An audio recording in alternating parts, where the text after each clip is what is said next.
همدلي غواړي، همغږي غواړي چې دا فتنه ډکه شي.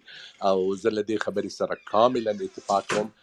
طالبان نه تنها څومره چې په جنوب کې د جنوب لپاره خطرناک دي، همدومره د شمال لپاره خطرناک دي. څومره چې شرق کې افغانستان لپاره خطرناک دي، همداسې د غربي افغانستان پر ټول افغانستان کې انساني وقار ځپلی دی، انساني عزت یې ځپلی ده، انساني شرف یې ځپلی ده، او د افغانستان حیثیت یې تر پښو لاندې کړی ده.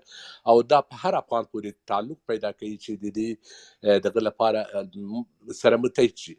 او که چېرته افغانان، ټول افغانستان، د افغانستان خلک، د افغانستان ولس، د افغانستان ښځې، د افغانستان ځوانان، د افغانستان ټول اتباع د دې دغه په مقابل کې یو مشترکه جبهه ونه نیسي، دا مسله نه حل کېږي. هغه عناصر په خوله خوله کې ووایي چې دوی طالبان پښتانه ګڼي، هغه عناصر په دې خوله خوله کې ووایي چې دوی یوازې د طالبان د تاجکو دښمنان بولي، یا یوازې د شمال دښمنان بولي، یا یوازې د ازبک دښمن بولي، یا یوازې د هزاره دښمن بولي.